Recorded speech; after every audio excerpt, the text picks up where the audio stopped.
you just watched video 4 of our How to Drive a Manual series on launching your car from a standstill. If not, I'd suggest that you go watch that video at the link below. It really ties into what I'm about to talk about here, which is shifting at high RPMs when you're giving it full throttle. Why would you do that? Well, it is extremely, extremely fun. I can't imagine owning this car and never accelerating pretty much like a maniac a lot of the time. You can have a lot of fun without breaking the speed limit, that is for sure. If you're at a stoplight and there's an open road in front of you and the speed limit is 45, you can go from 0 to 45 really fast and have a total blast without breaking the speed limit. Shifting at high RPMs is really not that difficult. Normally, when you're driving around town, you're trying to get good fuel economy, you're shifting at a lower RPM, 2,000 or 3,000. It's not something I really think about the exact number. It's just really a feel thing. I guess, yeah, 2,500, probably a good amount.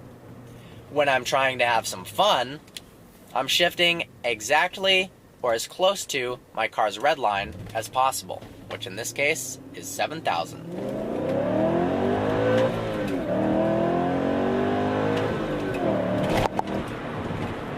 And why would you shift at that RPM? Well, I don't know if you could tell, I just had the best freaking time ever, and your car sounds awesome. Everyone, it's like having a freaking personal roller coaster that you control, especially fast cars. I mean, I've driven a couple cars that were literally like roller coasters. 3 seconds 0 to 60. You think you know what that is because you see it on paper. You have no idea.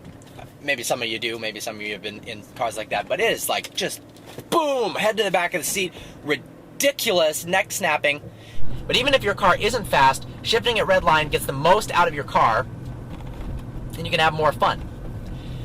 The basic technique is you're going to give the car 100% throttle.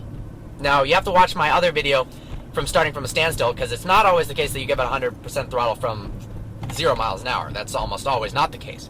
But after you're at speed, unless your car is ridiculously fast with crazy horsepower and rear-wheel drive, you can give it the beans all the way, and you go to your car's red line. Now, depending upon how fast your needle moves, some lag, the Lexus LFA was a digital display because it couldn't even keep up with how fast the car's revved. That's crazy. My car's not quite like that, but it does lag a little bit. So when you're first practicing, my red line is 7,000.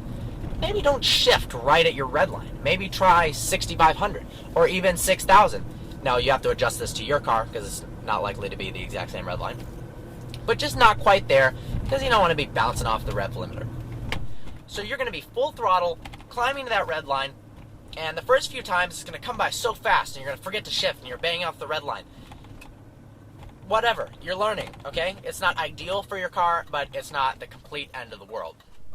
Shifting at high RPMs when you're fully accelerating really isn't that difficult. It's just a faster paced movement than when you're doing it normally.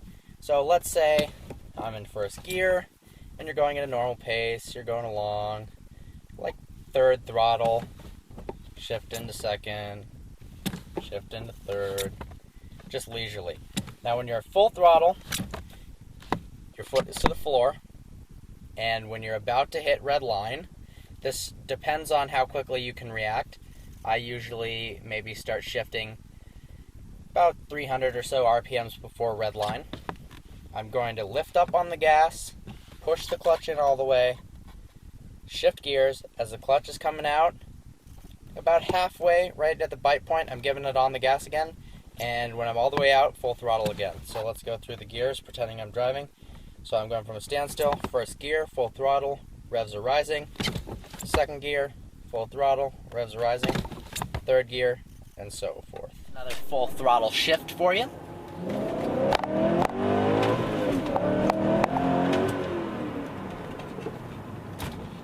It's actually not that hard, and trust me, this, unlike learning the basics of how to drive a manual, is way more fun to practice. I'm having an absolute blast just making this video, because I get to accelerate and hear that awesome V8 the whole time.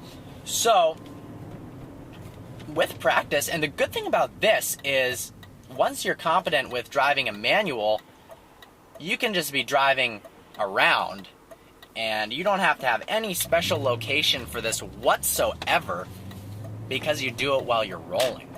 Full throttle, release the throttle as you're pushing in the clutch, release the clutch. When it gets to the bite point, you're giving it gas again. When the clutches are all the way out, put the hammer down.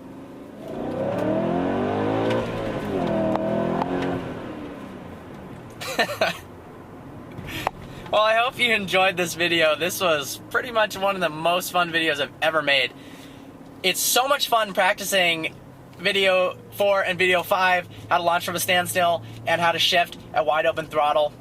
So you're probably going to get it much faster than learning how to drive a manual. In fact, you 100% will, but you'll have a lot more fun doing this. Now, I have some ideas for future videos in the How to Drive a Manual series. But if you have any suggestions, I'd love to hear them, and if you could post a comment below, we'll take that into consideration and maybe we'll make a personalized video just for what you want to see.